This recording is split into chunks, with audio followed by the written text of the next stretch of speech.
bienvenidos a La Otra Realidad. Hace unas cuantas semanas, a propósito de las psicofonías, mencionábamos el fenómeno de las caras de Belmez. Unas teleplastias que desde hace unos 27 años vienen apareciendo en el cemento del suelo de una modesta casa en un pueblo de Jaén. Es un fenómeno absurdo, incomprensible, disparatado, y pongan cuantos adjetivos quieran. Pero lo cierto es que a lo largo de estos 27 años no hay ni una sola evidencia de fraude, por lo que muy probablemente nos encontramos frente a uno de los fenómenos paranormales más importantes del mundo. Como siempre, vamos a introducirnos en el tema a través de un reportaje cuya primera parte veremos enseguida, y después les presentaré a nuestros invitados de hoy. Hasta ahora. A pocos kilómetros de Jaén, enclavada en un paraje agreste, camino de ningún sitio, aparece la pequeña población de Belmez de la Moraleda. La Sierra Mágina, o Mágica, como alguien la denominó en tiempos pasados, tal vez a sabiendas de los misterios que en ella se ocultan, muestra la crudeza de unos riscos desnudados por el frío invernal. Coronando el pueblo, un viejo castillo, que en tiempos pasados fue orgulloso bastión en la lucha contra el sarraceno. Desde hace 3 décadas el censo ha permanecido casi inamovible, manteniéndose en poco más de 2.500 habitantes. Gentes dedicadas en su mayoría al cuidado de los extensos campos de olivo que recorren la provincia de un extremo a otro.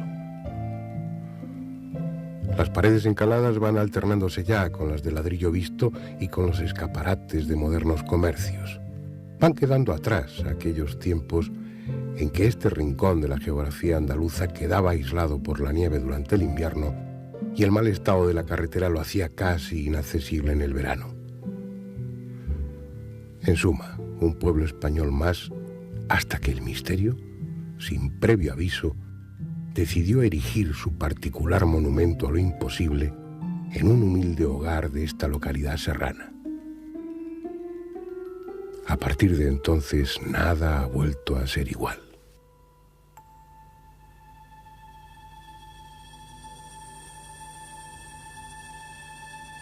El 23 de agosto de 1971 fue la fecha señalada por el destino para que lo extraordinario viniese a turbar la monótona vida de Belmez. Como cada año en esos días, celebraban las fiestas patronales en honor del Santo Señor de la Vida, y calles e iglesia tenían más trajín que de costumbre. A pocos metros del templo, en el número 5 de la calle Rodríguez Acosta, una mujer permanecía ajena a lo que estaba sucediendo en el exterior. Pero unas decenas de metros más lejos, el misterio caminaba por la solitaria calle Rodríguez Acosta, en busca de una casa concreta y de una mujer, en aquellos momentos solitaria, que sin pretenderlo, se iba a convertir en un puente entre este y el otro mundo.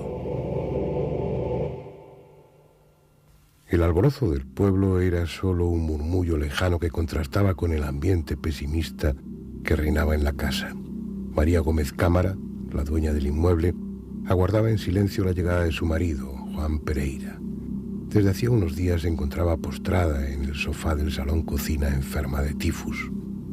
El viejo fogón de leña permanecía encendido mientras ella, con evidente desgana, removía los pimientos en la sartén. Poco después, al retirar las cenizas de la lumbre, vio algo que le llamó la atención. Primero con desconcierto y luego con progresivo terror fue limpiando la suciedad. No se había equivocado. Allí, en el fondo del fogón, sobre la superficie de cemento, aparecían unos ojos que, como un fantasma petrificado, la miraban con descaro. Sus gritos alertaron a los vecinos que, sabiéndola enferma, acudieron rápidamente a socorrerla. En el interior de la pequeña cocina, María, horrorizada, no podía apartar su vista del fogón. Tras retirar los restos orgánicos y ceniza de la superficie enlucida, un rostro de rasgos similares a las pinturas bizantinas pareció con toda nitidez, indiferente al revuelo que su presencia había provocado. Era desagradable, con una sonrisa entre lasciva y socarrona, a pesar de que en su cara se apreciaban las huellas de algún golpe que hacía sangrar abundantemente su nariz. Días después, tanto por lo repulsivo de aquel rostro como por la molesta expectación de sus vecinos, Diego Pereira, hijo del matrimonio, optó por acabar con el no deseado visitante, picando el suelo y cubriendo el socavón con una nueva lechada de mortero. No sirvió de nada. Al cabo de pocos días, una nueva cara, similar a la anterior, surgía en el cemento.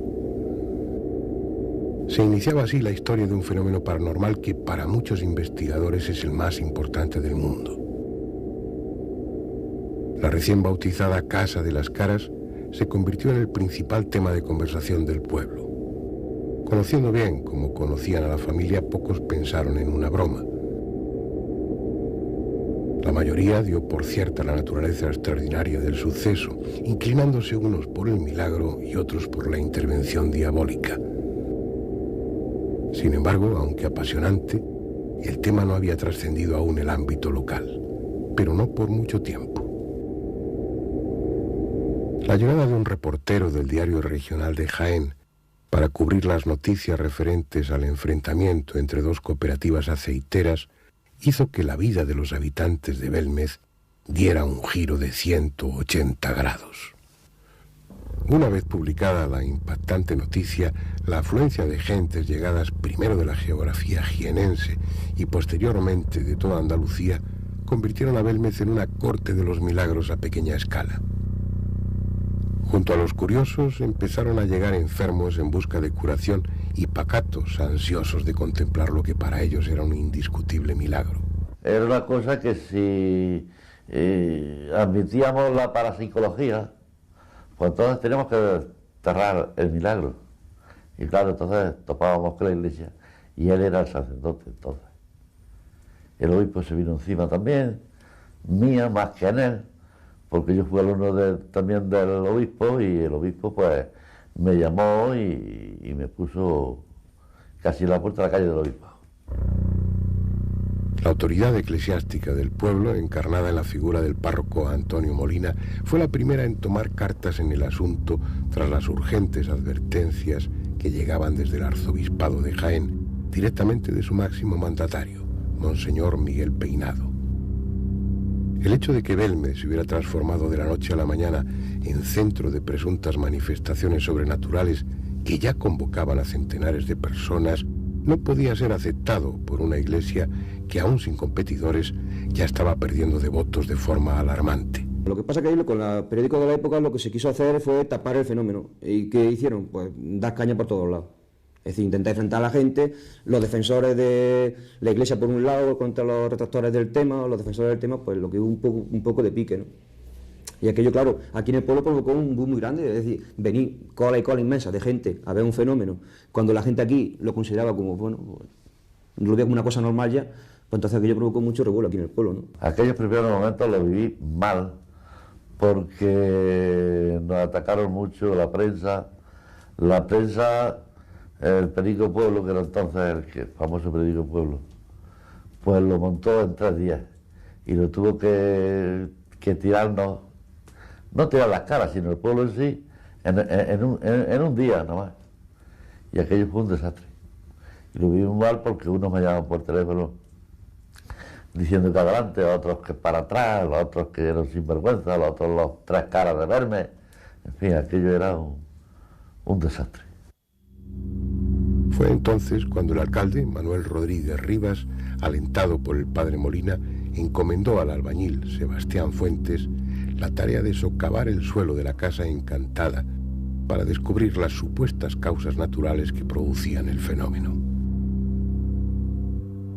Mientras tanto, los diarios continuaban ofreciendo a sus lectores las novedades que cada día se producían en el domicilio de los Pereira.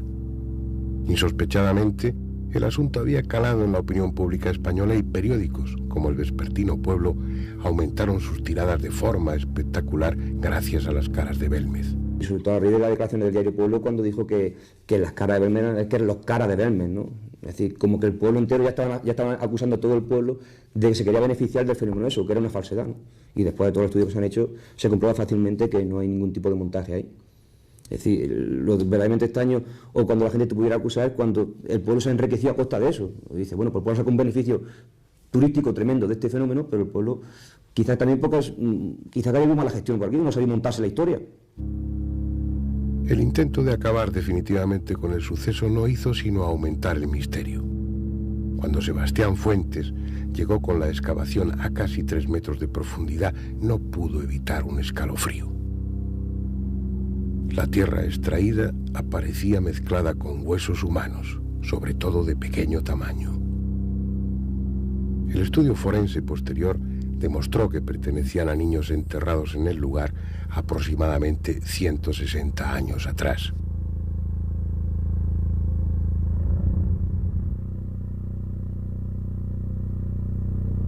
El rumor de que en tiempos pasados hubo un cementerio en el mismo lugar donde parte del barrio estaba edificado quedó así plenamente confirmado.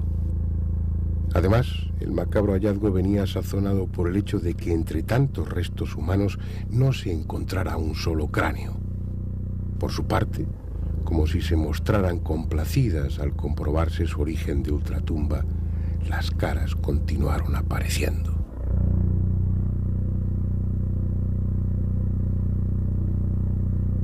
Ante la avalancha de personas, el pueblo se dividió en 2 bandos. Los que querían acabar de una vez por todas con el incómodo asunto y los que veían en el tema de las caras una promoción gratuita y económicamente beneficiosa para todos. María y su familia pues, han sido unos trabajadores del campo, han sido ganaderos y agrícolas, siempre se han dedicado a vivir de su trabajo, como he comentado antes, nunca se han aprovechado del fenómeno de las caras. Han recibido muchas críticas a raíz de eso y bueno, últimamente alguna gente pues la critica mucho porque ella dice que se ha hecho rica, pero toda aquella persona que ha visto su casa, que ha visto cómo vive, en las condiciones que vive, puede apreciar verdaderamente que esa mujer no se ha aprovechado del fenómeno de las caras, sino al revés, está aguantando muchas aglomeraciones de gente en horas de su descanso, en horas de siesta, en horas de dormir, y la familia igual, ¿no? Es decir, que se podían haber aprovechado, pues sí. Que no lo han hecho también es verdad. Paralelamente al debate popular, las autoridades y las fuerzas vivas de la comarca comenzaron a mover hilos para desmantelar un suceso que calificaban de vergonzoso. El gobernador civil de Jaén, José Ruiz de Gordoa, hizo llamar al célebre filósofo y parapsicólogo Germán de Argumosa. La opinión de un especialista de talla internacional como él, en contra de la paranormalidad de los hechos, habría acabado con la expectación y de paso con el hecho en sí. Pero eso fue algo que no llegó a ocurrir. En febrero de 1972, el parapsicólogo cántabro acudió a Belmez dispuesto a poner en marcha una exhaustiva investigación.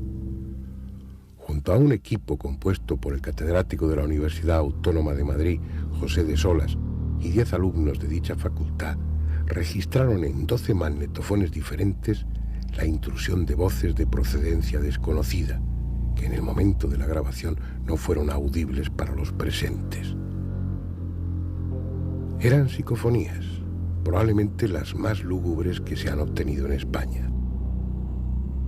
Frases como "el infierno empieza aquí" o "yo sigo enterrada" dieron la vuelta al país en las portadas del desaparecido diario Pueblo, en el que con grandes alardes titulares no se dudaba en afirmar que las caras hablaban. Pues salían cosas que salían en la psicofonía. Yo la oí una vez, pero yo ya me daba miedo y yo ya no quise sentirlas más.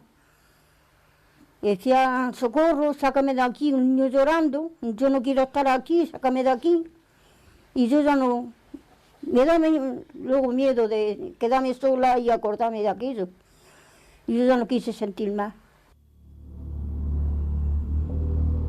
Por si el carácter presuntamente ultraterreno de las voces no fuera suficiente, se añadía la morbosa circunstancia de que palabras y frases parecían reflejar un ambiente del pasado en el que junto a niños predominaban prostitutas y borrachos. Indagaciones posteriores sacaron a la luz la supuesta función de la casa a principios de siglo, ni más ni menos que un prostíbulo.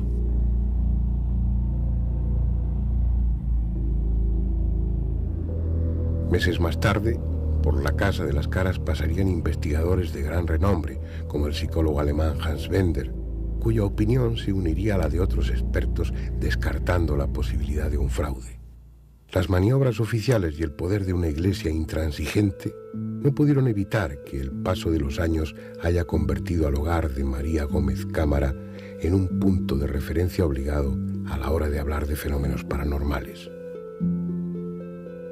La aparición de nuevos y desconcertantes rostros de diversos estilos y tamaños ha perpetuado el fenómeno de Belmez hasta nuestros días, a pesar de las voces que en su momento trataron de desprestigiarlo.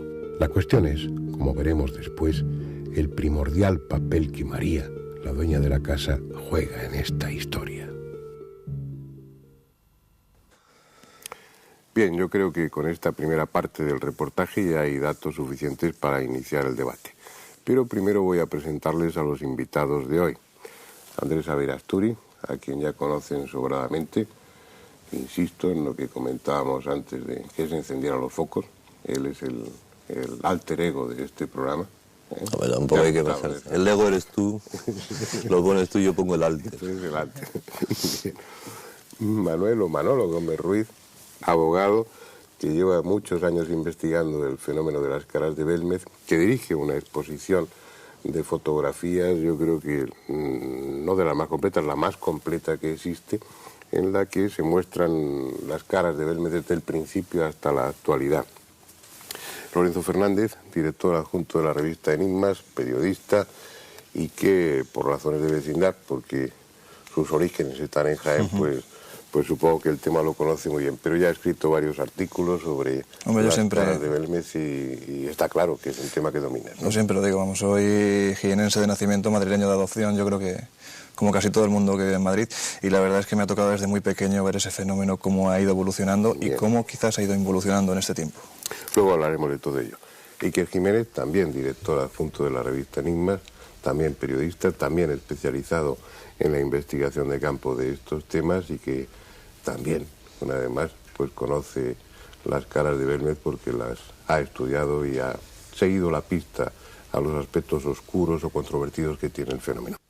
Iniciemos el debate, pero antes me gustaría señalar para los más jóvenes que el acontecimiento de las caras de Belmez fue un tema para las portadas, para las primeras páginas de los diarios de la época, en principio de los años 70.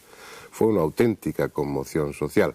Yo creo que podríamos empezar un poco por lo que significó desde un punto de vista periodístico, desde un punto de vista de noticias, la introducción de un fenómeno extraordinario, aparentemente sobrenatural, en los medios de comunicación, en una época en la que, aún bajo la dictadura, pues estos temas no estaban muy bien vistos, ¿no? Manolo, tú que estás a mi derecha, empieza. Realmente no, para todos los que aquella época nos coge ya muy, o sea, diríamos casi ni habíamos nacido. Tampoco exageres. Bueno, prácticamente dicho, no he dicho que no. Pues realmente cuando revisamos las hemerotecas y vemos toda la prensa que aquel tema generó, nos deja de sorprendernos, ¿no? Porque realmente fue un tema que llenó portadas, que hizo que un periódico tan importante como en aquella época era el Diario Pueblo, pues duplicara o triplicara incluso la tirada en un mismo día, y que en España por primera vez, a nivel, diríamos, nacional, se empezara a hablar de un fenómeno parapsicológico. A la gente en aquella época pues le decía parapsicología y le sonaba como algo que extraño, algo oculto, y este diario pues se encargó poco a poco de introducir al pueblo español en la época que estamos refiriendo, en el año 71, en un fenómeno. Pero desgraciadamente no, mientras que hubo esa primera época donde parece que hubo un poco de interés en el tema, el fenómeno fue cortado rápidamente y, diríamos, en la nebulosa de la historia a la actualidad, pues prácticamente la imagen que nos ha podido llegar del fenómeno Belmez realmente no tiene nada que ver con lo que allí sucedió en aquellos primeros instantes. A mí me interesa mucho resaltar en este primer instante, para que veamos lo importante que puede ser el fenómeno, ya no solo desde un punto de vista parapsicológico, sino social, unas declaraciones que hizo un director de cine, Agustín Villaronga, que ha hecho concretamente una película basada en los hechos de Belmez, 99.9. Pues las declaraciones, cuando lo presentaba en el Festival Internacional de Sitges, dijo: he intentado o me he alejado de la anécdota de unas caras aparecidas en la pared para, diríamos, hacer una historia de misterio más real. Ahí podemos reflejar lo que es el tema en sí, es decir, para todos en nuestra conciencia ha quedado que era una anécdota, algo que sucedió, pero que, bueno, que se demostró que era falso. Una muy mala información porque nunca apareció ninguna en la pared y sin embargo al 80 al 90% de las personas que tú puedes preguntar pues creen que aparecieron en la pared y se termina diciendo que bueno, hay que volver a una realidad más evidente, más tangible, pero qué historia más interesante o más importante que una que dure ya 28 años. ¿Cómo se nota que es abogado? No, yo reconozco que viví aquella historia desde dentro, fue efectivamente mi primera historia parapsicológica y mi primera historia del periódico. Estaba yo empezando, es terrible que digan que eran tan jóvenes o que no habían nacido. Yo estaba trabajando ya en el periódico Pueblo, precisamente en Pueblo en esa época, recuerdo que era Antonio Casado y otros compañeros los que fueron para allá. Y recuerdo las discusiones que había en el propio periódico, es decir, no lo que se publicaba, sino lo que preguntábamos, lo que comentaban ellos cuando venían de Belmez. Y había una especie de división de opiniones, ¿no? Unas partes, ellos mismos los que estaban allí decían, mira, esto es incomprensible, y otras veces, bueno, pues hasta al párroco se le echó la culpa o se le implicó en aquella historia y todo lo demás. Pero efectivamente yo no sé si luego hubo carpetazo oficial o no hubo carpetazo oficial. Yo no sé si la 7, que era la planta de la dirección, dijo hasta aquí hemos llegado con Belmez porque alguien se lo dijo, o es que realmente aquello se desvaneció. Y esa es mi duda ahora mismo. Bueno, eso está prácticamente comprobado. El carpetazo fue rotundo. Hay que pensar también, lo decía Manolo, el impacto social, ¿no? Yo tengo sana envidia, Andrés, de todos los periodistas que estuvisteis en esa época, ¿no? Porque hay que pensar en un pueblo de la serranía de Jaén, totalmente perdido, como hemos visto en el vídeo, donde casi nunca pasaba nada, y de repente empiezan a llegar oleadas de 10.000 personas al día. 10.000 personas al día peleándose por entrar en una casa donde ocurre el milagro, ¿no? Y al parecer ese milagro desembocó en un montón de historias. Nosotros hemos intentado investigar en estos reportajes de la revista Enigmas en lo que ocurrió al otro lado de las caras, ¿no? La otra cara de las caras. Y intervienen con documentos, con cartas, con fotografías, ciertos elementos del movimiento de la época y la Iglesia, por supuesto, como tú has dicho, ¿no? Hay una especie, digamos, de trama oculta que al final acabó con el fenómeno. Lo acabó Diario Pueblo, porque al darle fama internacional al fenómeno, un buen día, sin que nadie sepa por qué, la portada aparece con el titular «Se acabó el misterio». Y a partir de ahí ha quedado la imagen que decía Manolo. Todo es un fraude, durante años se ha perpetuado que es un fraude, pero realmente nadie supo, o se sabe ahora... Siempre se debatía si eran las caras o los caras de Belmez, que esa fue un poco el gran insulto, injustamente seguro, ¿no? Pero hay sobre una plena certeza a ese nivel del no fraude. Hay una plena seguridad en que el fenómeno es realmente paranormal, porque algo que ahora ha llamado la atención a los espectadores, pues como a mí también me lo ha llamado, y es la tosquedad, la ingenuidad de alguna de esas caras. Uno se espera que si desde el otro mundo hacen una manifestación de ese tipo, una manifestación pictórica, pues hombre, no te voy a decir que un cuadro de Rembrandt, pero por lo menos sí una corrección en las facciones y en las proporciones de las figuras. Sin embargo, hay como una ingenuidad que a uno de entrada le induce a pensar en bueno, esto es María o alguno de sus hijos el que realmente lo... ¿Eso lo habéis sospechado todos al principio? ¿Es la primera duda que habéis despejado o no? Sí, hombre, indudablemente. Yo me acerqué por primera vez a Casa de María en el año 89. Y bueno, como lógicamente cuando vas a realizar un reportaje, pues te informas, lees, miras todo el tema y la primera sensación que te da es que ello no puede ser real, que ahí puede haber alguna cuestión que quizás se haya pasado o que realmente es fraude. Pero cuando te acercas a él y sobre todo cuando realmente tienes la paciencia de investigar, de indagar, de leer, de analizar, te das cuenta que no es tan fácil. Es decir, dar una respuesta simplista como que pudiera haber sido como dio el diario Pueblo en su día, nitrato y cloruro de plata, es una respuesta simplista o una respuesta quizás dada, como ha comentado Iker, pues porque había que terminar con el fenómeno. Pero realmente hay que decir al público que se han realizado pruebas, se han realizado análisis y esos análisis pues han descartado, por ejemplo, la utilización del nitrato y el cloruro de plata. Que las facciones son toscas y eso pudiera dar a entender que a lo mejor pues pudiera haber una fraudulencia. También, si recordáis a lo mejor un libro ya muy antiguo de René Sadré, el Tratado de Metapsíquica, Precisamente René Zadoré decía todo lo contrario, cuando hablaba de las formaciones ectoplasmáticas o cuando hablaba de los moldes y los vaciados, que concretamente al no saberse cómo funciona ese tema, la tosquedad es lo que le da más certeza de genuidad, porque lo más lógico fuera que se pintara de una manera clara.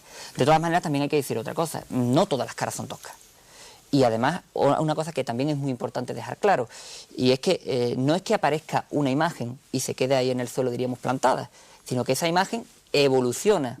Oye, pues, me viene al pelo, porque dentro de esos insertos que a veces, en ocasiones, introducimos dentro de estos coloquios, estos debates, vamos a ver uno muy breve en el que se puede ver precisamente cómo las caras de Belmez no se mantienen estáticas, sino que cambian de forma incluso de desplazamiento. Vamos a verlo.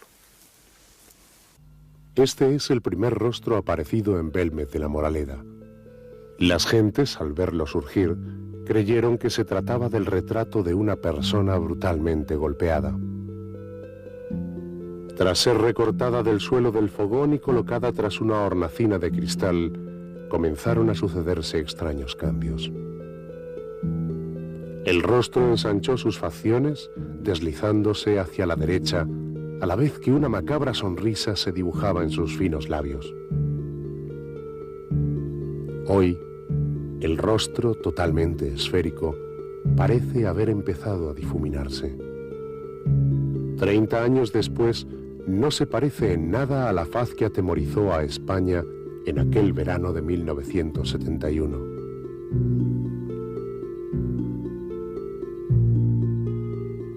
En plena expansión del fenómeno, los reporteros del diario Pueblo descubren otra asombrosa efigie, la de un anciano al que bautizan como el Rabino, que en apenas unas semanas se irá afilando hasta deformarse por completo. Junto a ella, a su derecha, aparece otro rostro amenazador, con los rasgos apenas esbozados. Otra de las formaciones que experimentaron cambios fue el Pelao. Hoy permanece recortada en la cocina de los Pereira, sin las letras que durante unas jornadas de 1975 le hicieron ser foco de todas las atenciones. En uno de los brazos de esta figura apareció repentinamente y se mantuvo por unos días la palabra Sun Tzu y en el pecho el número 6739. ¿Qué significaba aquella clave? A finales de la década de los 70 se produce un cambio significativo en la dinámica de las caras. Estas comienzan a peregrinar por otros lugares de la casa, abandonando la vieja habitación-cocina. Ese fue el caso de una de las figuras más perfectas a la que la voz popular bautizó como Mujer del Ramo. Apareció en apenas horas en otra estancia de los Pereira con una calidad pictórica superior a cualquier otra, cambiando sus formas con rapidez hasta formar el busto de una mujer de mediana edad con rictus de horror. Ante varios testigos, las flores que sujetaba se transformaron en un cáliz perfectamente definido. Una gran copa que, al igual que sus manos, ya convertidas en garras, acabaron disolviéndose en la nada una mañana de invierno. Ha pasado mucho tiempo, pero quienes la vieron juran que ya no la podrán olvidar jamás. Mensajeras de un mundo triste y desgarrador, las efigies de algunas mujeres sembraron los suelos en los últimos años y se han convertido en las últimas supervivientes. El cuerpo desnudo es una de ellas. Comenzó a gestarse impulsado por una fuerza completamente desconocida, modelando un largo cuerpo que exhibía su carne desnuda ante la mirada de cientos de visitantes. Nadie supo de dónde venía ni por qué, ni tampoco qué hacían allí varios rostros y cuerpos de niños que aparecieron durante meses aferrados a sus piernas para volver a sumirse en el oscuro mundo de cemento y no volver nunca.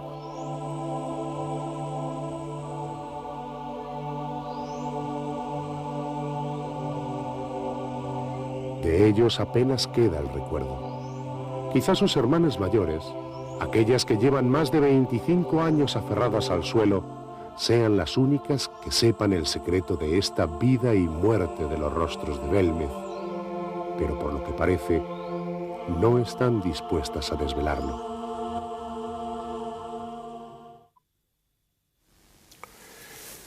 Se ve claramente como algunas de esas caras han modificado su aspecto, como si se hubieran movido o se hubieran desplazado de su emplazamiento, de su lugar original. Bueno. Incluso, Fernando, fíjate, hay una cosa muy clara, y es que no solo es que hayan evolucionado desde el momento en que aparecen hasta que pues, algunas se expanden, sino que incluso desaparecen. Y yo creo que con el paso del tiempo lo que sí nos damos cuenta es que el fenómeno de Belmez se ha convertido en nuestro gran fracaso. Por una cosa muy sencilla, porque es un fenómeno que, al contrario que otros tantos, tú bien sabes que a mí uno de los fenómenos que más me gusta investigar es precisamente todo lo que conlleva casas encantadas, fenómenos poltergeist. Pero obviamente cuando alguien me cuenta algo que está pasando en su casa, que están muy asustados, yo voy al lugar y la verdad es que siempre vas con una cierta incredulidad, cierta duda, y a mí donde no me cabe ninguna duda de que hay un fenómeno extraño de verdad es en Belmez, porque al margen de la aparición de las propias caras hay otros fenómenos. Tienes desde grabación de psicofonías verdaderamente dramáticas en las que se oyen voces de gente que o está amenazando, o bueno, psicofonías que grabó el filósofo Germán de Argumosa verdaderamente dantescas. También tienes aparición de ectoplasmas, de fotografías en las que surgen de repente de la nada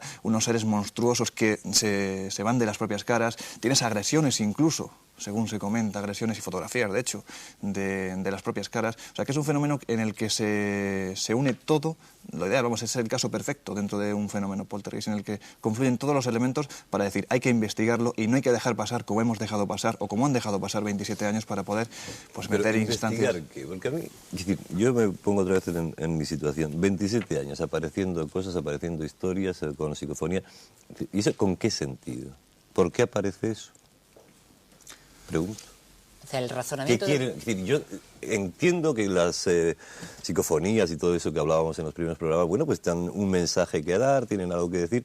¿Ahí qué pasa? ¿Qué ocurre con esas caras? ¿Salen y punto, y ya está? Salen, se expanden, desaparecen. Pero, ¿y qué se trata? Quien sea. Es que esa es la gran pregunta, ¿no? Esa es la gran pregunta, Andrés. ¿Qué ocurre y por qué hay, no? Precisamente. Hay que pensar también, yo quería ahondar también un poco en que el fenómeno de Belmez, además, yendo un poco con lo que tú has comentado, es realmente dramático en general, ¿no? La gente que lo oye piensa en dibujos, pero como hemos visto y los que hemos vivido bastantes horas allí hemos comprobado que todo eso, toda esta historia de Belmez, que ocurre en una casa bastante humilde, muy humilde, en un pueblo aún más humilde, en una zona, digámoslo así, en esa época deprimida de Jaén, tiene un dramatismo, un halo de, vamos a decirlo, negativo, ¿no? Casi toda la gente que ha estado en Belmez y que ha visto las caras no les ha dado ninguna interpretación positiva. Nadie ha hablado de vírgenes, de santos, de apariciones, digamos, un poco tranquilizantes. Todo lo contrario. Es más, yo recuerdo anécdotas como cuando estuvimos, Lorenzo y yo, con uno de los albañiles que hizo una de las experiencias más terribles, que fue cavar, por orden del ayuntamiento, un agujero de nada más y nada menos que 2,80 metros de profundidad. Imagínense estos obreros bajando a ese foso y que se empiezan a encontrar huesos humanos, huesos de niños y ni una sola calavera. ¿Qué ocurría allí? ¿Qué pasaba? Luego se descubrió que desde el siglo X eso es un tremendo cementerio, desde la época de las mezquitas árabes. Entonces te quiero decir, Andrés, que todo esto es una amalgama bastante negativa y que lo que no cabe duda, al menos si es real todo esto, es que es algo realmente desagradable. Es una historia donde lo que se expresa es dolor, es angustia, las voces, como decía Lorenzo, expresan cosas tan terribles como hechas voces, hay que decirlo, varios... Pero ¿por qué introduces y sueltas así si es real? ¿Tenéis dudas o no tenéis dudas? Tienes una explicación, supongo. Claro. Es que esa es la cuestión principal. Sobre ¿no? la autenticidad del fenómeno, la interpretación, ahora iremos a ello y trataremos de especularemos, no podemos hacer otra cosa. Pero humedades se descartó. Yo siempre, en este punto, ¿no? de debate, yo siempre comento una cosa claramente. Es decir, yo ahora mismo estoy en disposición de poder demostrar con documentos que cualquier o todas las hipótesis que se han barajado hasta ahora para decir que es fraude Belmez se pueden descartar. Pero si me estás pidiendo que dé un paso más, que es la interpretación, ya diríamos, tenemos un pequeño problema. Sabemos lo que no es, ¿no? Pero no lo que es. Bueno, pues cuéntanos, Manolo, ¿qué es lo que da? Lo que no es, el resultado de esas pruebas. Pues muy bien, ¿no? Tendremos que empezar por la primera, indudablemente, que fue el diario Pueblo, en el año 72, en un reportaje que ya han comentado mis compañeros, en un titular dicen: se acabó el misterio, y la definición que dan al fenómeno, o la solución que dan al fenómeno, es que estaba realizado con nitrato y cloruro de plata. Yo lo explican de una manera más, diríamos, más rimbombante, porque dicen nitrato y cloruro de plata cuando incide una luz ultravioleta en un preparado, etcétera, etcétera. Bien, eso que pudo ser la primera explicación, de hecho hicieron un molde en donde sale una de las caras que se realizó con nitrato y cloruro de plata, pues podría haber dado la solución, pero el problema no era realizar una cara con nitrato y cloruro de plata, que, bueno, pues lógicamente se puede hacer. La cuestión era encontrar nitrato y cloruro de plata en las caras de Belmez. Y en ninguna de las pruebas que realizaron, o supuestamente realizaron, y aquí sí que hay que hablar de supuesto, porque el equipo del diario Pueblo habla de muchas pruebas, pero realmente no ofrece el resultado prácticamente de ninguna. Pues bueno, cuando se realiza esta supuesta prueba, deberían haber encontrado en las muestras que ellos mismos dicen haberse llevado a analizar el cloruro y el nitrato de plata. Y sin embargo no la encontraron ahí. Es Jordán Peña, en uno de sus libros, el que da la clave de por qué se dio esa explicación. Y fue precisamente una llamada que se hizo al señor Viñas, que era el químico de ese equipo, por el cual se le decía que una posible solución para ver su credulidad era el nitrato y cloruro de plata. Lo cierto es que, sea verdad esta llamada o no sea verdad, lo cierto es que dieron esta explicación. Pero posteriormente, en el año 75, el doctor Alonso, de un instituto cercano, porque era de Valencia, del Instituto Mineralógico e Hidrológico de Valencia, del Consejo Superior de Investigaciones Científicas, analizó el pelao. Al analizar el pelao... ¿Qué es el pelao? El pelao es uno de los rostros, diríamos, más famosos que ha surgido en Belmez y que en el año... Que habla como si fuera un primo hermano, que analiza el pelao. Es defecto ya de... bueno, el pelao es una de las caras, diríamos, más famosas que surgió. Le llaman el pelao precisamente por eso, ¿no? Porque te parece que tiene una cara... No tampoco hace falta insinuaciones más allá de lo no he intentado en ningún momento insinuar. Entonces, analiza el pelao y... Entonces, bueno, se realiza un análisis del pelao y hay, diríamos, tres cosas muy importantes en ese análisis. Lo primero es que se descarta la utilización de nitrato y cloruro de plata. Y lo está haciendo un investigador imparcial. No lo está haciendo nadie que esté involucrado en el fenómeno Belmez. Lo segundo es que encuentra zinc, por lo cual podría entenderse que se están utilizando pinturas con ese componente. Pero el componente es tan pequeño, o sea, la muestra, el zinc es tan pequeño que no podría estar utilizándose tampoco. Por tanto, descartamos una segunda posibilidad que hasta ahora no se había apuntado. El de la zinc, pintura. efectivamente. Este hombre, tras realizar todas las pruebas, pues esto ya diríamos un parecer, como científico, alguna explicación debía dar, y entonces se agarra a lo único que él cree haber encontrado, y que es concretamente un compuesto melanocrato. Materia carbonosa, un compuesto melanocrato, materia carbonosa y sustancia orgánica, hollín y demás, es decir, restos de... Estamos hablando de una antigua cocina. Entonces este buen investigador pues dice, bueno, ya tengo la solución para el pelao. Ojo, que solamente habló del pelao, porque en ningún momento hizo extensible a los demás rostros. Aquí lo que ha pasado simple y llanamente es que cuando el cemento se echó en el suelo, pues cuando estaba fraguándose, hubo una mini depresión, con un aumento de humedad y una mayor ascensión solubilidad de ese componente melanocrato y se produjo la cara. Traduciendo, que una huella de un zapato de un 39 había producido la cara del pelao. Yo recomendaría que pudieran las personas ver esa supuesta huella de un zapato del 39. Realmente el pelao puede ser todo. Además, incluso, pues bueno, miren sus propias suelas. Pero y no, si hay algún parecido con... un zapato del 39. Pero realmente, bueno, pero, primero tiene... Y si no es una... da igual que sea un zapato o no, pero sí que puede ser una mancha aleatoria. Es decir, uno se queda mirando un papel pintado, se queda mirando este fondo que tenemos, y yo puedo encontrar ahí 14 caras. No, pero allí se ve claramente, o sea, es la definición perfecta de que allí hay una cara. No te voy a decir casi fotografía, más bien sería un negativo, pero se ve perfectamente. Además hay un dato curioso que cuando se trajo el pelao, se llevó a Valencia para su análisis, es curioso que en el mismo lugar desde donde se arrancó la loseta, en ese mismo lugar se volvió a echar una capa de cemento y en ese mismo lugar apareció de nuevo la misma imagen que se había traído a Valencia. Cuando se regresó... Lo cual refuerza la teoría de que eso puede ser alguna impregnación que va subiendo por la humedad o por lo que sea, y siempre sube por el mismo sitio. No, el tema es, a mí me parece que eso es importante. De alguna forma se tienen que formar, valga la redundancia. Físicamente tiene que tener un soporte. Claro, el tema está porque al formarse por razones naturales o no, configuran, definen una cara, un rostro. Pero además del pelo, por ejemplo, si fuera uno solo, Andrés, pues eso, bueno, podría atribuirse a la casualidad, pero hablamos de cuántas caras. Pues, bueno, ayer, por ejemplo, estábamos comentando, así por encima, pues, datos del tema, ¿no? Pues, como has comentado al principio, dirijo una exposición de una agrupación, la Agrupación Parapsicológica de Puerto Real, donde hemos hecho un recorrido por el fenómeno desde el año 71 hasta el año 98. Bien, pues yo comentaba, tampoco tengo los datos porque no me pongo lógicamente a numerar, más o menos, pero yo comentaba que aproximadamente yo he podido manejar para hacer esa exposición pues alrededor de unos 1000 negativos. Y podríamos hablar tranquilamente de aproximadamente, y te digo por bajo, de 80 a 100 caras diferentes. Y de esas 80 a 100 caras, hay muchas de ellas que se modifican. Y que por tanto, si esa modificación la entendemos como distinta, ya no estaríamos hablando de 80 a 100. Hay una foto que a mí me encanta, que precisamente ocurrió muy cerca de lo que se denomina la franja de inestabilidad, que es una figura o un grupo que yo denomino la figura femenina, en donde una de las figuras, que es un feto, un bebé, inicialmente parece un bebé y en las últimas fotografías del año 91, 92, ha cambiado completamente su postura.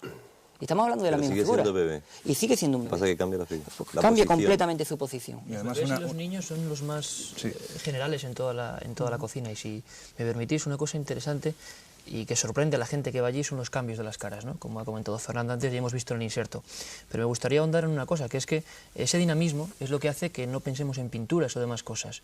No son caras permanentes. Uno de los casos más espantosos, igual por llamarlo así, ¿no? Porque es un poco dramático, es una de las caras que además más atención llama a la gente por ser la primera que se conserva. Lleva 27 años mirando desde un lugar de la pared, empotrada. Se picó. Pero empotrada, perdona, porque se arrancó. Exactamente, se arrancó el cemento. Y se colocó. Además, por orden del alcalde, orden del ayuntamiento, porque iban a investigar si había algún tipo de cuestiones químicas, como decían, o radiactivas. Se pone en la pared con una hornacina, ¿no? Y esa cara, a la que la llaman la pava, la voz popular la llamó la pava, tiene unos bigotes, como hemos visto, un rostro bizantino prácticamente. Ese rostro esférico, se puede hacer un seguimiento perfecto y se ha ido desplazando. Pero desplazando hacia el lugar, además, donde nació, que es lo más curioso. Ha vuelto hacia el sitio donde se arrancó. Incluso en las últimas fotos no hay prácticamente ojo derecho, se está yendo, un rostro, digamos, serio se ha convertido en una sonrisa bastante cínica, y eso se puede comprobar. A ver qué clase de pintura, a ver qué clase de elementos hacen eso, bajo un cristal, ¿no? Esa la vi en los años 70, y luego habían transcurrido muchos años, hasta hace 1 o 2 años que volví otra vez por ahí. Entonces yo tenía la imagen de esa cara dentro de ese trozo de cemento que estaba centrada más o menos. Ahora está totalmente, bueno, ya hay un trozo de la cara que está fuera del cemento como si se quisiera escapar de ahí. Realmente el tema es extraordinario, yo pienso que es muy sugestivo. Lorenzo, dime. Sí, digo que volvemos al dramatismo que envuelve al lugar, porque de hecho yo creo que estaréis todos de acuerdo en que de las caras que han aparecido en todo este tiempo, pues yo no creo que haya ninguna que ofrezca una generosa sonrisa, todo lo contrario, son todo caras dramáticas. Estamos hablando de aparición de fetos con unos cráneos totalmente descompensados, de un tamaño impresionante, pero sobre todo eso, caras dramáticas, ninguna inspira alegría. Es decir, estamos hablando que al margen también de esto, volviendo a las psicofonías, también vemos que se ofrecen psicofonías desagradables, dramáticas, como por ejemplo, pues yo creo así, la primera que me viene por su espectacular contenido, la que decía "El infierno empieza aquí".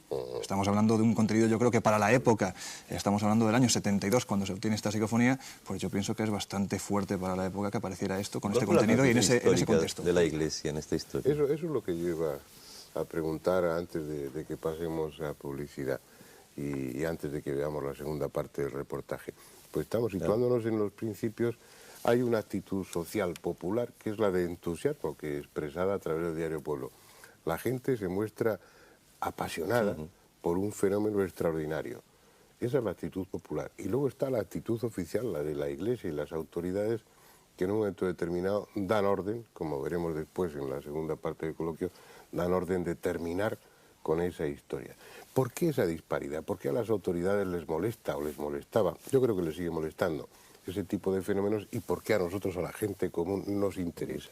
Pues mira, ahí yo creo que Manolo ha dado en el clavo al principio cuando ha comentado que es cuando se empieza a hablar en España por vez primera de un fenómeno paranormal y encima nos encontramos con que es un fenómeno pues que se sale de molde, es un fenómeno realmente espectacular, ¿no? Y lo cierto es que toda esta evolución que ha ido sufriendo con el tiempo pues en su momento no gustó, obviamente. Imagínate lo que estamos hablando del año 71, el poder que podía tener por aquel entonces la Iglesia no es el de ahora, era otra Iglesia bastante diferente y obviamente me imagino que al párroco del pueblo, al igual que a Miguel Peinado, el obispo de Jaén, le molestaba bastante que de repente un fin de semana hubiera más de 10.000 personas que pasaran por la Casa de las Caras. Estamos hablando de un pueblo de 2.700 habitantes y más de 10.000 personas pasan por esa casa. Y sin embargo la Iglesia no fuera nadie. Y encima lo que comentábamos ayer, Manolo, pues en una casa de una persona que no acudía a misa. Es decir, me da la típica aparición de esta... Hay un momento importante en esta historia que yo creo que es cuando se inicia el rumbo de acabamos con el fenómeno o lo dejamos vivir, ¿no? Nos decía el antiguo alcalde, el que vivió y a punto estuvo de ser encarcelado por esta historia, Manuel Rodríguez Rivas, nos dijo que el pueblo era una especie de guirigay tremendo. Imaginaos autobuses llegando del norte de Europa, de Francia, de Alemania, a ver el milagro, ¿no? En un pueblo donde nunca había pasado nada, como he dicho antes. Unos tremendos disturbios de orden social y diarios, ¿no? Pero hay un momento importantísimo en esta historia, que es precisamente la mujer de Francisco Franco, Carmen Polo, que inicia lo que es la otra historia. Doña Carmen. La otra historia. Y ordena a una periodista de apellido Salcedo que en el propio Belmez haga un informe, nosotros hemos visto ese lugar donde hizo el informe, haga un informe extensísimo de cada cara de ese fenómeno para ver si tiene que ver con lo religioso o no tiene que ver con lo religioso. En el mismo momento en que esa periodista entrega ese informe y demuestra en sus fotografías que ahí no hay nada de religioso, que todo lo contrario, que son fetos, mujeres desnudas, lo que aparecen en ese lugar, es cuando empieza lo que se llamó en su día la Operación Tridente, es decir, una fase iniciada por la Iglesia y por nombres y apellidos del movimiento que dijeron esto hay que acabarlo porque encima ya de raro no son ni santos, ni son vírgenes, ni es nada, ¿no? Es lógico, Fernando, que si descartamos... Recordarme que luego en la segunda parte hablemos de esa Operación Tridente. Digo simplemente un apunte, si descartamos en aquella época lo religioso no nos queda más remedio que ir a lo parapsicológico.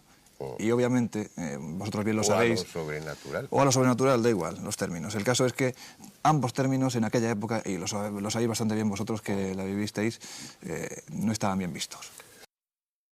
Vamos a ver la segunda parte del reportaje, antes de continuar con el coloquio, donde yo espero que se cuenten cosas tremendas. Se contarán. Estamos hablando de fenómenos que tienen que ver mucho con lo trascendente, lo sobrenatural, lo estremecedor. Pero bueno, antes de nada vamos a continuar con los datos objetivos, vamos a ver esa segunda parte del reportaje. Han pasado 27 años y María continúa siendo esa mujer que tiempo atrás se caracterizó por su fuerte carácter.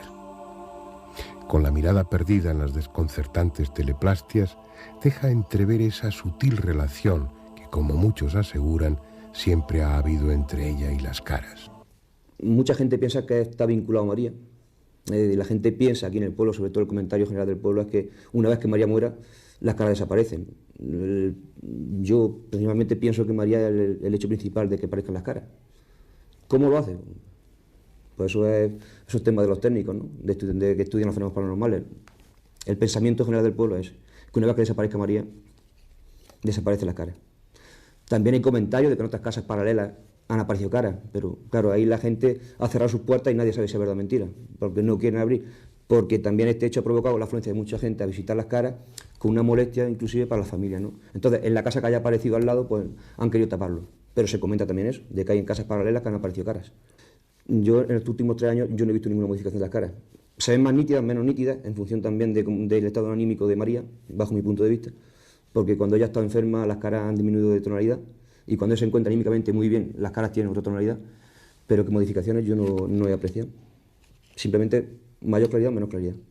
Lejos quedan aquellas jornadas en las que la imagen de María era algo común en las páginas de los diarios nacionales y en todas las publicaciones especializadas del mundo. Todo eso es ya historia. Sin embargo, la mente todavía lúcida de la anciana conserva vivo el recuerdo de aquel día en que una mancha en el suelo de la cocina cambió su vida. Fueron tiempos difíciles, tiempos de incomprensión, de ataques, en su mayor parte instigados desde estamentos políticos y eclesiales, tiempos de coacción, de molestias continuas, cuando su casa se convirtió para muchos fanáticos en poco menos que un lugar de culto religioso. Aún así, lo peor era la llegada de la noche, cuando los curiosos se habían ido y la familia quedaba sola con los otros intrusos, con las caras que, como huéspedes no deseados, se habían instalado en aquel hogar.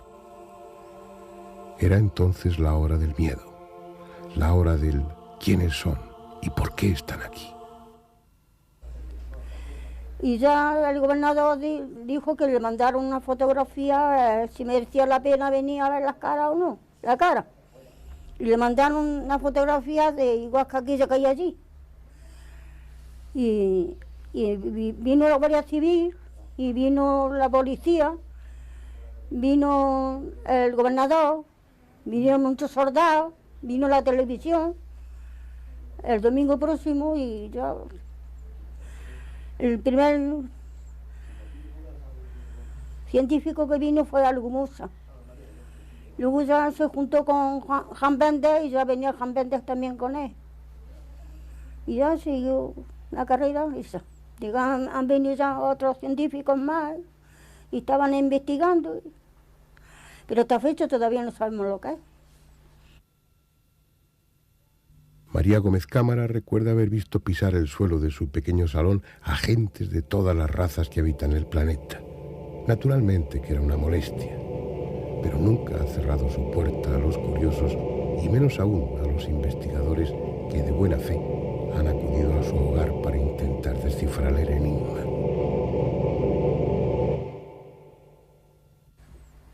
Pues como que yo estoy acostumbrada y ya me echa la cara y ya no me da miedo, ni aunque las pise y todo, no me pasa nada. Bueno, pues yo les digo que digan lo que quieran, que lo saquen. No son tan listos y estudian tanto, que lo saquen. Yo no le cierro la puerta a nadie. Todo el que ha querido venir a investigar, investiga. Muchas fueron las investigaciones llevadas a cabo por diferentes colectivos estatales y privados, cada uno de ellos guiado por diferentes intereses. La primera y posiblemente más rigurosa fue efectuada en el verano de 1973 por el profesor Germán de Argumosa. En el mes de julio de dicho año se personó el notario de la cercana localidad de Huelma, Antonio Palacios Luque, tras ser requerida su presencia por el célebre parapsicólogo. El motivo de la llamada era llevar a cabo de manera oficial el precintado de la cocina y levantarlo 2 meses y medio más tarde. Se precintó la vivienda donde estaba ella, donde se ven las caras, y entonces resulta de que estuve precintada sobre 2 meses o algo de eso. ¿Y cuál fue nuestra sorpresa? Que cuando se quitó el precinto, el notario había hecho unas fotografías y las cuales salieron horrorosas, para no verlas, porque te daba miedo de lo que había allí aparecido en aquella cinta. Para efectuar la operación habilitaron una nueva cocina a María, quien en ningún momento se opuso a que se realizara la incómoda operación. Días más tarde, en la nueva estancia comenzó a perfilarse una figura de mayor tamaño a lo ya habitual. Poco después, sobre la reciente lechada de cemento, surgió el cuerpo de una mujer que de cintura para arriba dejaba patente la perfección de sus trazados. Fue bautizada como la Dama de la Copa, aunque finalmente el utensilio que sujetaba se transformara en un gran ramo de flores. Llegado el momento, el precinto fue levantado y, para desconcierto de los escépticos, pudo comprobarse que las caras habían cambiado. Terminaba así, o debiera haber terminado, la polémica que enfrentaba a los defensores de la autenticidad de las caras con los que sostenían la naturaleza fraudulenta del suceso. Todo parecía indicar que las caras no solo aparecían sin intervención directa de los vivos, sino que además cambiaban de forma e incluso de lugar. La cuestión quedaba abierta a preguntas más inquietantes, las mismas que María se viene haciendo desde el principio. ¿Quiénes son y qué quieren?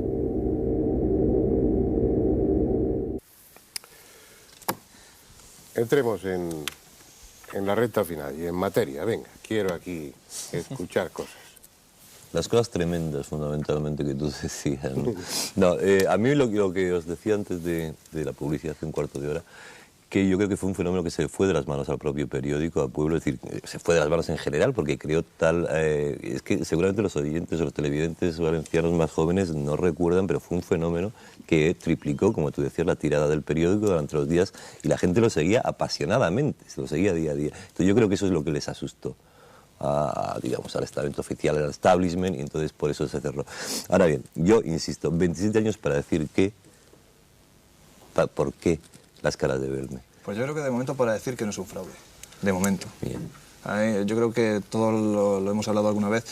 Para mí sería muy gratificante llegar un día a la conclusión, es decir, con pruebas en la mano y sabiendo que tengo la certeza de ello, de que aquello es un fraude, porque me quedaría muy tranquilo. Yo descarto el fraude. La pregunta de siempre, si no es un fraude, ¿qué es? Pues se barajan muchas hipótesis, entre ellas, y yo creo que pocas dudas quedan a la gente que ha investigado el fenómeno, que hay una vinculación muy clara entre la dueña de la casa, María Gómez Cámara, y ese fenómeno que allí se aparece. Del que no hemos hablado y que tiene mucho que ver en esta historia. Desde el principio tuvo mucho que ver. En esta segunda parte del reportaje, precisamente hemos hecho un poco de énfasis en María porque es un personaje clave, ¿no? Es un personaje además que llama la atención tanto como las caras a cualquiera que va a verla a Belmez, ¿no? Es una persona que ahora cumple exactamente 80 años, si no recuerdo mal, y que ha vivido gran parte de su vida acompañada de esas figuras, ¿no? Yo recuerdo muy bien la primera entrevista que le pude hacer, todo está exactamente como igual que en los años 70, y me acuerdo que me decía que la primera noche que apareció la pava, aquella cara de bigotes en el fogón de la cocina, una noche además, imaginaros la escena, ¿no? Con sus hijos y su marido que venían de faenar en el campo, en una familia de cabreros, allí con luz mortecina vieron aquella cara, y esta mujer tuvo que dormir fuera de la casa. Tuvo que dormir fuera, en una fuente que hay fuera, del espanto que le produjo, ¿no? Entonces María es un personaje peculiar, todos hemos tenido anécdotas con ella de una u otra forma, se han grabado voces que se dirigen siempre a ella, o el fenómeno, hay una relación constante con su figura, ¿no? Y yo creo, es una hipótesis, como periodista tampoco lo sé realmente, no he visto un montón de cosas, pero sí hay dos cosas importantes. Una es la figura de María, quizás como persona, no lo sé, que tiene algún tipo de facultad extraña para expresar algo, para plastificar o digamos bien expresar en el suelo algo, y también un lugar muy concreto, un lugar que no sabemos por qué también desde el siglo X está lleno de, como dicen allí, preñado de muertos, ¿no? Desde hace un montón de años, y donde ocurren también cosas raras, incluso en la misma manzana, no solo en la casa, que es la número 5 de la calle Real de Belmez, claro, sino en otras casas han ocurrido fenómenos diferentes, ¿no? Es un tema, si estamos hablando de algo que puede tener relación con la función que desempeñó esa parte del pueblo, el haber sido un cementerio en tiempos antiguos, también se comenta, como decíamos en el reportaje, que fue un prostíbulo a principios de siglo, o hace muchos años. Entonces, un lugar en el que se han producido sucesos, acontecimientos cargados en ocasiones de dramatismo y algunos de ellos luctuosos incluso. ¿Por qué localizarlo exactamente en una sola casa, que además es una casa muy pequeña que está pegada a otras? Pues hay otras caras en las casas. Probablemente se rumorea también, por supuesto, se rumorea que en las casas colindantes también hay caras similares. Por supuesto es algo que no podemos comprobar porque los primeros que se niegan a ello son los dueños de estas casas, viendo el revuelo que se montó en su época con la casa de María. Claro. Pero lo que es, desde luego, si no aparecen en otras casas, de lo cual yo tengo serias dudas, a mí no me cabe ninguna duda de que María tiene mucho que ver en ese fenómeno. A mí el alcalde me dijo que sí, el alcalde de Belmez me dijo que hay otras casas donde sí han aparecido y sigue habiendo fenómenos tan raros como el número 1, 3, 5 y 7. Imaginaos, era una especie de manzana desde tiempo muy lejano. En la casa número 7, si no recuerdo mal, la que está pegada a la Casa de las Caras, sí hay unos rumores bastante fundados en el pueblo de que vivían unas hilanderas que tejían ropa y que tuvieron fenómenos incomprensibles en el siglo pasado, como movimiento de las ruecas que bajaban por las escaleras incluso y demás. Pero ahondando un poquito más y llegando un poco más al quid de la cuestión, nosotros logramos recuperar documentos que hablaban de los antiguos habitantes de esa casa. Es decir, no de María y la familia que vio las caras, sino casi del siglo pasado, bueno, concretamente el siglo pasado. En 1858, ahí había una familia, que además eran antepasados del marido de María Gómez Cámara, y hay unos documentos impresionantes donde hablan de ruidos en la techumbre de la casa, una muerte por cuchilladas en esa misma casa, e incluso aparición de figuras espectrales, ¿no? Esto confesado en la iglesia de Belmez, ¿no? Digámoslo así. Es decir, fenómenos del siglo pasado en ese mismo lugar. Por lo tanto, hoy tenemos no solo una persona extraña, sino un lugar realmente. Entonces, estaríamos hablando de dos, estaríamos hablando de la confluencia de dos factores. Sí. Uno, presuntamente de otro mundo, por decirlo así, como decía bien Argumosa en otro reportaje hace unas semanas, está el hecho, está el efecto. Si la causa no la encontramos aquí, pues estará en otro nivel, ¿no? Porque un hecho tiene que tener una causa siempre, ¿no? Bueno, supongamos que la causa, o al menos la causa remota, está en ese otro mundo, tiene que ver con las muertes, tiene que ver con el cementerio, con los sucesos. Pero luego está María, que es el personaje fundamental en esta historia, o por lo menos un elemento El médico de Belmez me contaba que según el estado de salud de María, y a medida, además eso se va haciendo extensible, a medida que María va languideciendo físicamente por razones de edad, las caras van desdibujando, se van perdiendo definición. Es decir, la vinculación de María con el fenómeno parece muy clara. Indudablemente, en toda esta historia hay una serie hay bastantes factores que yo creo que no se pueden ver por separados, pero indudablemente uno de los más importantes es la dueña de la casa, María Gómez Cámara. María desde un principio, o con ella, lleva una serie de historias que poco a poco pues, algunos lugareños estaban contando. Y te cuenta que bueno, cuando María era pequeña ya de por sí alrededor de ella pues parece que sucedían fenómenos extraños. Yo recuerdo perfectamente, además esto es una anécdota que no se me olvidará, en el año 89, cuando llegué por primera vez a Belmez, pues estábamos precisamente en un bar, tomando un refrigerio, esperando al alcalde, porque íbamos con el alcalde en aquella época de Belmez. Y el hombre, el camarero, nos comentó, ¿qué soy? ¿Qué venís? Bueno, venimos a hacer un reportaje, venimos... pues mira, pues ¿qué vais entonces a la casa de María, no? Sí, vamos a la casa de María. Pues tened cuidado con María, porque María es una bruja. Y os va a hacer ver caras donde no las hay. ¿El pueblo estaba en contra? El pueblo, en un primer momento, yo creo que recibió el fenómeno. En un segundo momento, pues hubo crispación porque indudablemente fue a todo el pueblo. Tú has dicho un ejemplo palpable, ¿no? A todo el pueblo se le puso de caras. Entonces, pues lógicamente el pueblo ha pasado una época en la cual, pues, quizás vive con ella, y punto. Es decir, tampoco tiene una opinión definida sobre María, y realmente la mayoría de las opiniones, por lo menos que yo he palpado, hay una cosa que la tienen clara, y es decir, que no creen que sea María la que esté realizándola fraudulentamente. Hay una cuestión que antes se ha apuntado y que creo que también es importante traer ahora que has hecho esa pregunta. 27, 28 años, ¿para qué? Claro. Pero es que realmente estamos hablando de 28 años de un fenómeno, pero no de 28 años de una investigación. Estamos hablando de que en el año 72 hay una serie de equipos de investigación que van, recogen muestras y dan una solución que acaba con el fenómeno. Del año 72, 73 todavía se sigue hablando un poco, pero desde el año 73 hasta el año, pues prácticamente creo que el siguiente recorte de prensa puede estar en el año 80. Con la reactivación del año 80, pues prácticamente Belmez, diríamos, duerme el sueño de los justos. En el año 80 prácticamente lo que se hace son breves referencias, creo, una en Interview y un par de ellas más. Y a partir de ese momento, hasta el año 89, no vuelve a haber nuevamente referencia al tema, y realmente el nuevo auge se ha tenido en esta década de los 90. Pero a pesar de ello, durante todo ese tiempo sigue habiendo caras. Durante todo ese tiempo, incluso sin testigos, como diríamos, solamente con la presencia de la persona, de María, ahí la importancia de María, pues se siguen produciendo caras. Y la historia que te comentó el médico de Belmez, pues bueno, tiene una constatación en el hecho de que parece ser que en el año 90... María, primero hay que decir que no ha salido nunca de Belmez, y que prácticamente de su casa, pues, y ya ahora más todavía, pues prácticamente tampoco sale, es decir, que ni siquiera se da una vueltecita por las calles de Belmez, está siempre sentada en el mismo sillón. Bueno, pues en el año 90, por una afección porque ella tiene varias afecciones, pues una de ellas pues le llevó a tener que ser ingresada en el hospital de Jaén.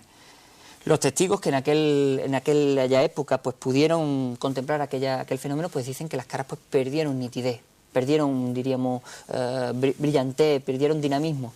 Y si hoy alguien tiene interés en llegarse por la casa de María, podrá encontrar que las caras también están muy desdibujadas. Sí, en el reportaje se ve las caras que son realmente atractivas y bien definidas, son las de tu colección de fotografías, gran parte de ellas, pero las que están rodadas hace pocos días in situ, las que son actuales, ya son muy pobres, están perdiendo esa definición. Antes de que sigamos adelante y vayamos hacia el final del coloquio, sí me gustaría hacer una incrustación dentro para que no se nos quede ahí almacenada. Cuando hablábamos de pruebas y demás, en este país una de las figuras más serias desde un punto de vista social es un notario, ¿no? Pues como es lógico, cuando se inició todo ese debate, si eran auténticas o no, pues se tomó una decisión que fue la de precintar el suelo de esa cocina y precintar la puerta también para que nadie pudiera entrar y salir. Estuvo así durante 3 meses, me parece. Casi 3 meses. Casi 3 meses. Y luego todo eso con el control de un notario. Y hay un acta notarial de toda esa investigación o de ese tiempo que estuvo clausurada, que estuvo precintada la cocina. Vamos a escuchar en una entrevista que le hicisteis a este notario, y con una fotografía suya como fondo, porque no la hemos podido filmar, pero está ahí la voz suya, dando testimonio de del resultado de ese precinto notarial. Yo creo que también es ilustrativo el escucharlo. Al cabo del tiempo, aquella cocina que yo clausuré se desclausuró. Yo no recuerdo exactamente, 2 meses, 1 mes, 2 meses, 3 meses, no lo recuerdo exactamente. Lo cierto y verdad es que entre la figura precedente y las posteriores había habido variación. Y en la segunda cocina empezaron a salir caras. Pero vamos, pero caras significativas. Yo creo, vamos, no es que yo sea muy típico, pero a mí la opinión de un notario pronunciándose de esa forma tan contundente me parece que es importante. Además hay que ver... y ya descartamos ahí pigmentos o lo que sea. Si eso se precinta y está 3 meses precintado, se levanta el precinto y se ve que las caras han cambiado o que han aparecido nuevas, bueno, pues... Pero ya no solo eso, sino que incluso lo que nos comentaba tanto el notario Antonio Palacios Luque como el propio alcalde de Belmez en la época, Manuel Rodríguez Rivas, pues poco menos, según nos comentaba María y el propio Rivas, decían que el notario cuando levantaron ese precinto poco menos que salió corriendo de la casa, porque la transformación que habían sufrido las caras ya no era que hubieran aparecido nuevas formaciones, todo aquello estaba perfectamente fotografiado antes y después. Habían aparecido nuevas formaciones, unas habían girado la cara de un perfil a otro, y lo que sí les llamó mucho la atención es que la mayoría de estas formaciones eran seres auténticamente monstruosos, casi diabólicos, nos dijo el alcalde de Belmez en aquella época, y nos comentó eso, que el notario salió corriendo pues porque se asustó bastante de aquello. Andrés, ¿por qué? ¿Por qué esas manifestaciones desde el supuesto otro mundo, aunque sea María la intermediaria, el vehículo, la moderadora de esa manifestación? ¿Por qué lo siniestro? ¿Por qué? ¿Tú te imaginas el otro mundo así de feo y triste y desagradable y espantoso? Por detrás me gustaría quedarme en este durante mucho tiempo porque no tengo ningún interés en pasar al otro. Pero a mí me produce... Es decir, yo el único problema que tengo con todo vuestro mundo, por decirlo de alguna forma, es la angustia que produce, ¿no? O sea, no solamente lo desconocido, que eso lo hemos hablado muchas veces con el doctor, sino que todo es triste, que todo es amargo, que todo es terrible. Los huesos estos que dices que no parecían calaveras, a no sé qué, porque todos los mensajes son negativos. Y lo mismo pasa con la religión, siempre todo es catastrófico, siempre no hay nada que te digan, oye, qué bonito, vente para acá. Bueno, algunas cosas hay, ya sé que me vas a decir. El otro día en Radio Nacional, en ese programa que compartimos en ocasiones, al que me invitas, pues te leía un texto de Raudí desde el otro mundo diciendo esto es magnífico. Fenomenal, hombre. Lo malo es morirse, pero lo que hay después es grato. Pero pero la pregunta sigue siendo válida, es decir, ¿por qué las psicofonías son angustias? Es decir, ¿qué tratan de decir eso, lo que sea? Sobre todo allí, Andrés, que parece ¿Y para que conseguir qué? Para conseguir probablemente atención, de alguna forma, ¿no? Y probablemente que hablemos de ellas, como estamos haciendo ahora, probablemente que hagamos reportajes, y eso debe molestar, debe ser su función, decir, aquí estamos, y es una especie de desafío, de reto, quizás, de esas figuras, entes, o lo que sean, ¿no? Pero tan espantoso como eso es la reacción propia en la sociedad, es decir, es tanto el miedo que produce, como tú has comentado, que lo que son los organismos también actúan de una forma miedosa, ¿no? Tú hablabas de si el pueblo estaba a favor de las caras, y ahora mismo si tú vas a Belmez, eso es como un monumento a lo imposible, ¿no? Es decir, cualquiera tiene una catedral, ellos tienen las caras, pero no fue siempre así. La iglesia, como hemos dicho, empezó la cizaña, y al ver todo aquel gentío, hizo fundir el rumor, un párroco llamado Antonio Molina, precisamente, de que aquello era satánico.